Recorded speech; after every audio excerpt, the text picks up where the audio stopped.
जीवनात येऊन जर आपण आपल्या हिताला जागृत राहत नसाल फार मोठी हानी आपण करून घेत आहे. अनेक साधू संत बोंबा मारू मारू आपल्याला सांगत आहे.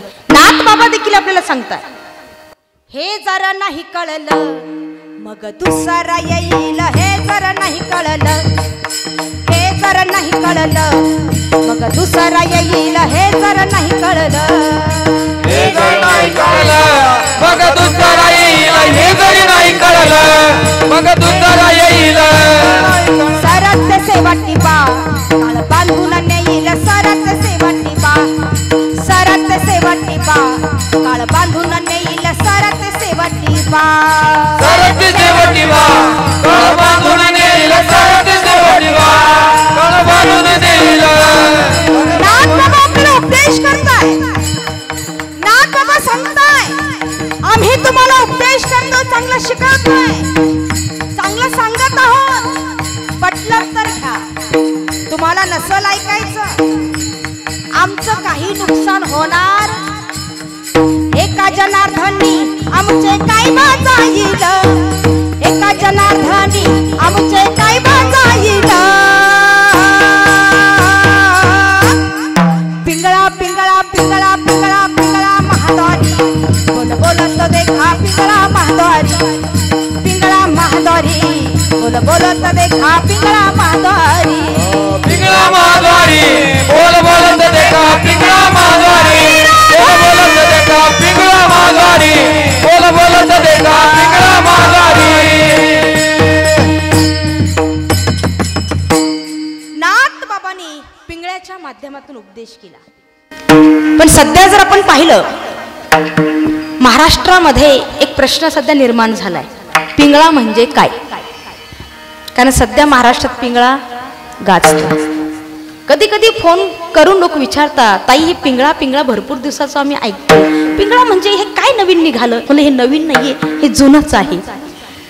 पहाटे पहाटे आमची भजनी मंडळी भजन करतात, त्याला आपण काय म्हणतो, काकड आरती केल्या जाते. मग वासुदेव, आंधळे, पांगळे, मुका, बहिरा, जोगी अनेक हे असे सुंदरसे प्रकरण आहे आणि त्याच फार सुंदर गोड असा उपदेश केलेला आहे. तर पिंगुळ हे देखील एक प्रकरण आहे. पण सध्या नेमकं असं झालं, काकडा करायला आता कुणाला वेळ राहिला? काकड्याच्या वेळी आपण सगळे वाकडे झालेले असतो. हा, आता काकडा करायला वेळ भेटत नाही, त्यामुळे ह्या गोष्टी लोप पावत चालल्या.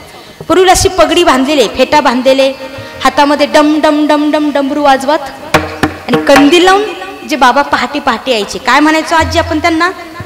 पिंगुळ बाबा आले. आता हे सोंग घेऊनही असे जे लोक यायचे, त्याही गोष्टी आता लोप पावत चालल्या. त्याच्यामुळे ह्या गोष्टींचं आपल्याला ज्ञान राहिलेलं नाही, आपल्यापासून लोप पावत चाललेले. तर पिंगळाच्या माध्यमातून नाथ बाबांनी सांगितलं की तुम्हाला चांगलं सांगतोय, शिकवतोय, तुमच्या हिताला जागृत राहा. ज्याच्यासाठी आलो ते आपण लक्षामध्ये असलं पाहिजे आपल्या.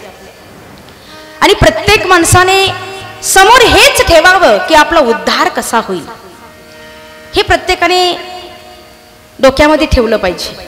जर आपण ऐकत नसेल, आपल्याला जर बोध होत नसेल, कळत नसेल, तर नाथ बाबा म्हणता आम्ही तुम्हाला चांगलं शिकवतो, सांगतोय, पण तुम्हाला जर पटत नसेल तर आमचंही, तुम्हाला जर घ्यायचंच नसेल तर आमचं काही नुकसान होणार. हे का जनार्दनी आमचे काय बाजाईल, आमचं काही जाणार नाही. अनेकांनी बोंबा मारू मारू आपल्याला सांगितलं, उपदेश केला, पण आम्ही एका कानाने ऐकतो, दुसऱ्या कानाने सोडून देतो. असं वागत असाल तर उपयोग होणार नाही. म्हणून सावध होऊन आपण कीर्तन ऐकायचे. एखादा बोध आपल्याला झाला, काहीतरी मुद्दा पटला, तो आल्यानंतर खाली हाताने न जाता तो सोबत आपण घरी घेऊन गेला पाहिजे. तर बघा माता माऊलींनो, कीर्तनात बसलात, मी आधीच बोलले की चेहरे पाडून कोणी बसायचं, असं फ्रेश कीर्तनामध्ये आपण बसायचं. कमीत कमी आमचं बोलणं तुम्हाला कळालं ना, माना तरी डोलवा, म्हणजे इथपर्यंत मला कळेल की माझी भाषा तुम्हाला कळतीये. नाहीतर मग एकटीची बडबड बडबड चालली आणि तुमचं सगळ्यांचं नुसतं टाकामाका पाहायचं काम चाललं तर जमणार नाही. तर तुम्ही काहीतरी रिस्पॉन्स द्या, काहीतरी बोलत चला. प्रथम आपल्या माहितीसाठी सांगते, आपला कार्यक्रम म्हणजे चालता बोलताय, पण चांदीचं नाणं मागायचं नाही. हा, तुम्ही बोलत चला, विठाल विठाल.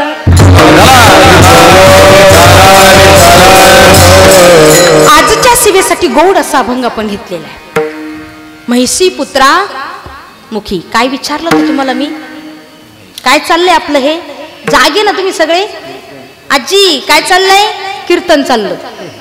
पण कीर्तनामध्ये मी तुम्हाला काहीतरी प्रश्न केला की जी म्हैस आहे, म्हशीबद्दल आपल्याला माहिती, म्हशीला ओळखताना आपण म्हैस सगळ्यांच्या परिचयचा प्राणी आहे. आपण सर्व शेतकरी कुटुंबातील लोक आहे आणि हे पाळीव प्राणी, यांच्याबद्दल आपल्याला माहिती नाही तर मग कोणाला असणार बाबा, बरोबर की नाही? तर म्हैस जी आहे सगळ्यांच्या परिचयची म्हैस आहे. आणि म्हशीचा पुत्र कोण हो? बोला बोला. रेडा. म्हैस आहे, म्हशीचा पुत्र रेडा आहे. रेड्याच्या मुखातून श्रुती म्हणजे वेद माझ्या माऊलींनी बोलून घेतले, निर्जभिंत चालवली. संतांचा हा जो काही महिमा आहे तो सामान्य नव्हे, हा सामान्य महिमा संतांचा. नैवेद्य हातीचा मूर्तीजीवी. आमच्या नामदेव महाराजांनी बघा साक्षात पांडुरंगाला नैवेद्य खाऊ घातला. हे करू जाणे ते संत. का आपण करू शकतो? पुरुष मंडळी आहे आपल्यामध्ये संतान इतकं सामर्थ्य, ती ताकद, ती शक्ती, ते सामर्थ्य आपल्यात नाही. हे करू जाणे ते संत, म्हणून त्यांचा महिमा सामान्य नाही. उदका माझी वह्या ठेवणे कोरड्या, दाखविणे रोकड्या विश्वजना. रामेश्वर भट्ट मुंबाजी सारख्या माणसांनी बघा माई बापांनो माझ्या तुकोबऱ्यांनी गोड असा अभंग गाथा लिहिला. या दुष्ट लोकांनी तो अभंग गाथा इंद्रायणीच्या डोहात आजही श्री क्षेत्र दिहू या ठिकाणी कृष्ण मंदिराच्या जवळ आनंद डोह म्हणून मोठा प्रसिद्ध आहे. त्या इंद्रायणीच्या पाण्यामध्ये या काही दुष्ट लोकांनी गाथा बुडवला. तुकोबरा एक नव्हे, दोन नव्हे, 13 दिवस बिगर अन्न पाण्याचे इंद्रायणी काठी बसू नये. अखंडपणे पांडुरंग परमात्म्याचं भजन 13 दिवस पूर्ण झाले. 13व्या दिवशी साक्षात इंद्रायणी मैयेने तो अभंग गाथा आपल्या डोक्यावरती धारण करून प्रगट झाला. तर माझ्या तुकोबऱ्यांनी इंद्रायणीच्या पाण्यावरती अभंग गाथा कोरडा तारवणं, संपूर्ण विश्वजनांना दाखवणं ही गोष्ट सामान्य नाही. निळा म्हणे तेही संगेची तरणे, दिने उद्धरणे नवल कोण. निळोबाराय वर्णन करतात, निळोबाराय सांगतात की आपल्याला जर आपला उद्धार करायचा आहे, या 84 लक्षणीच्या फेऱ्यातून चुकायचंय, या जीवनात आल्याचं खरं सार्थ करायचं असेल तर संतांच्या सानिध्यात राहा. असा कीर्तनाला घेतलेल्या अभंगाचा थोडक्यात असा भावार्थ तुमच्या भाषेतल्या झाल्या ठळक ठळक बातम्या. विठाला विठाला विठाला विठाला विठाला विठाला. संतांचा महिमा सामान्य नाही. माय बापांनो प्रत्येक जाती जमातीत संत झाले. जाती पाती पुछे न कोई हरि को भजसो हरि का. संतांनाही मान देवमानी. मुसलमान जे संत आहे, जे ज्ञानी भक्त आहे, हे लोक कधीच भेद करत नाही. भेद करणारे आपण आहे. सर्वसामान्य लोक हा रंग आमचा तो रंग तुमचा, हा देव आमचा तो देव तुमचा, हा पंथ आमचा तो पंथ तुमचा, हा भेद आपण सर्वसामान्य लोक करत असतो. पण माझ्या भगवंताच्या दरबारात भेदच नाही. देव पहावासे गेलो तेथे देवच होईल. हरीचं स्मरण करल तो हरी स्वरूपाला प्राप्त होईल. असे मानणारे संत प्रत्येक जाती जमाती झाले. जीवन जगतात जग कल्याणासाठी. जगाच्या कल्याणा संताच्या विभूती. जगाच्या कल्याणा संताच्या विभूती. जगाच्या कल्याणा संतांच्या विभूती. जगाच्या कल्याणा संतांच्या विभूती. देह कष्ट भीती पर उपकारे. देह कष्ट भीती पर उपकारे. परोपकारे जगाच्या कल्याणा संताच्या विभूती. जगाच्या कल्याणा संताच्या विभूती. जगाच्या कल्याण संतांच्या विभूती. जगाच्या कल्याण संतांच्या विभूती. जगाच्या कल्याणासाठी संपूर्ण आयुष्य या संतांनी घातले. मग जीवन जगतात जग कल्याणासाठी, संपूर्ण आयुष्य जगाच्या कल्याणासाठी त्यांनी घातलंय. पण या समाजातील काही अज्ञानी, प्रपंचिक, संसारिक. बघा मायबापांनो, ह्या साधू संतांना भयंकर पूर्वीला त्रास दिलेला आहे. आता पहिले त्रास देणारे होते आणि आता संख्या कमी झाली का? मला तर असं वाटतं की आता संख्या अजून वाढली आहे. आता हे धार्मिक कार्य वगैरे चाललंय. आज आपल्या खंडाळा नगरीमध्ये, तालुका वैजापूर, जिल्हा छत्रपती संभाजीनगर, भव्य दिव्य स्वरूपामध्ये राज्यस्तरीय महिला कीर्तन महोत्सव या ठिकाणी जो साजरा केला जातोय. आता ही जी कार्यकर्ते मंडळी आहे, जावे त्याच्या वंशा तेव्हा कळे. आपण बोलतो पाण्यातला मासा झोप कसा घेतो, त्याच्या वंशात गेल्याशिवाय मायबापांना ते कळणार नाही आहे. हे नियोजन करणं म्हणजे सोपी गोष्ट नाही. आता हे कार्य करता, हे लोक का करता हो? महिला मंडळ यांनी काय आपलं घेऊन खाल्लं का हो? घेऊन खाल्लं नाही, यातलं वर्म समजलं. याच्याशिवाय पर्याय एक हरिनाम सप्ताह गावात झाला तर संपूर्ण गावची काय होते? वास्तुशांती होते. दानाने धनाची शुद्धता होणार. वर्म कळालं काय? यांना काम धंदे नाही. आपले काम धंदे सोडून आज 10-12 दिवसाचा मला वाटतं हा उत्सव आहे. 12 दिवसाचा, 12 दिवस या ठिकाणी अहोरात्र झटता या ठिकाणी कार्य करताय का? वर्म कळाले म्हणून. तर बघा, हे कार्य करत असताना भयंकर या लोकांना त्रास होत असतो. आमची भजनी मंडळी असतील, भयंकर या लोकांना त्रास होतो. परंतु बघा, सत्य परेशान होतं पण पराजित कधी होत नाही. चांद में दाग है, चांद में दाग है लेकिन दिखाई नहीं देता. सूरज में आग है लेकिन जलाए नहीं देता. भगवान के दरबार में न्याय है लेकिन वक्त के पहले सजा नहीं देता. विजय सत्याचा होतो. तुम्ही सत्याने वागा.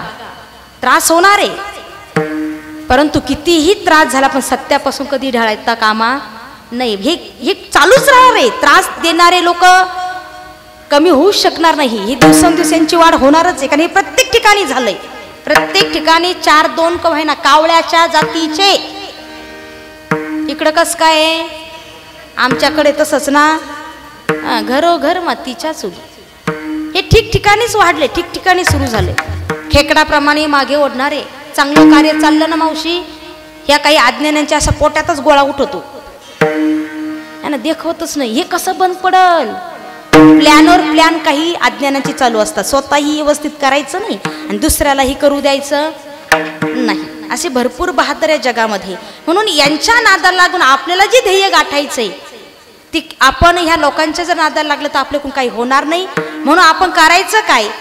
हाती चले बाजार तो कोते भोके हजार. कुत्ते भुकणारच आहे. भुकणाऱ्याला भुकू द्यायचं. आपण बिस्किट टाकून पुढे चालायचं. माघार आपण घ्यायची नाही. कारण आपल्याला माहिती आहे धर्माचं कार्य आपण करतोय. धर्म टिकला पाहिजे आणि हे धार्मिक कीर्तन भजन हे तर झालेच पाहिजे. कारण या धर्ममंडपात आल्यानंतरच भगवंताची प्राप्ती होणार आहे आणि ज्याच्यासाठी आपण आलो त्याचं ज्ञान आपल्याला होणार आहे. त्रास होणारच आहे. म्हणून त्रासाला कंटाळून जाता कामा अजिबात नाही. म्हणून मी पहिलेच बोलले की सत्य परेशान होणार आहे पण पराजित कधी होत नाही. म्हणून सत्याने वागा आणि साधू संतांच्या सानिध्यात राहा. जो संताची संगत करे. संतन के संग लाग रे तेरी अच्छी बनेगी. संतन के संग लाग रे तेरी अच्छी बनेगी. संतन के संग लाग रे तेरी अच्छी बनेगी. संतन के संग लाग रे तेरी अच्छी बनेगी. अच्छी बनेगी तेरी बिगड़ी बनेगी. अच्छी बनेगी तेरी बिगड़ी बनेगी. अच्छी बनेगी तेरी बिगड़ी बनेगी. अच्छी बनेगी तेरी बिगड़ी बनेगी. होय होय तेरे बड़े भाग रे हो तेरी हो तेरी हो तेरी हो तेरी अच्छी बनेगी. संतन के संग लाग रे तेरी अच्छी बनेगी. संतन के संग लाग रे तेरी अच्छी बनेगी. ध्रुव जी की बन गई प्रहलाद जी की बन गई. ध्रुव जी की बन गई प्रहलाद जी की बन गई. हरि स्मरण में लाग रे ओ तेरी अच्छी बनेगी. संतन के संग लाग रे तेरी अच्छी संतांच्या सानिध्यात जीवनात आलाच सार्थक होईल. मासे जे संत आहे, संत आणि देव हे वेगवेगळे अजिबात नाही, एकच आहे. देव देवी संत या निमित्त त्या प्रतिमा आहेत. देवते संत देवाते संत, देवते संत देवते संत, देवते संत देवते संत, देवते संत निमित्त त्या प्रतिमा, निमित्त त्या प्रतिमा. देवते संत देवते संत, देवते संत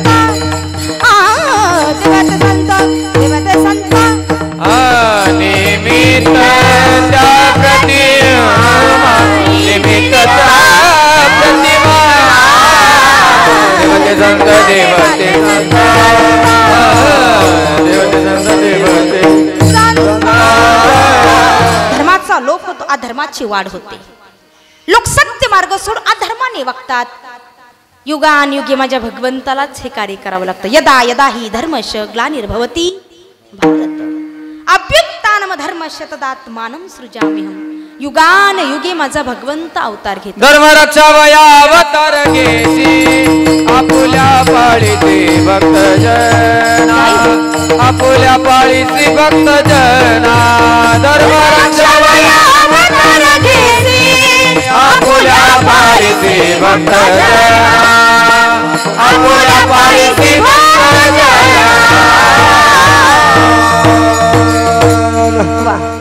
गोड सुंदर असं प्रमाण महाराजांनी दिलं. असे प्रमाण देणारे असले की आनंद वाटतो कीर्तन करायला. आता कधी कधी अशी साथ भेटती महिला मंडळ चिकनगुन्याची बरी, हा असं कधी असं डोक्याला ताप होऊन बसतो. पण सुंदर असं नियोजन, सुंदर असे साथ त्या ठिकाणी. मी नेहमी सांगत असते, खरं पाहिलं ना हे गायक वादक हे महाराज मंडळी ही कीर्तनकाराची शेती येत आई. वावर हे तो पावर, हे वावरच नसेल तर काय पावर दाखवणार दादा आपण. आपल्याला बसून प्रवचन करावं लागेल. पण एकदा जोरदार टाळ्या आमच्या गुणीजनांसाठी झाल्या पाहिजे. धन्यवाद. धर्म रक्षावय अवतार घेशी, आपुल्या पाळीसी भक्तजन. धर्माची गुढी पुन्हा पुन्हा उभारण्यासाठी माझा भगवंत येत असतो.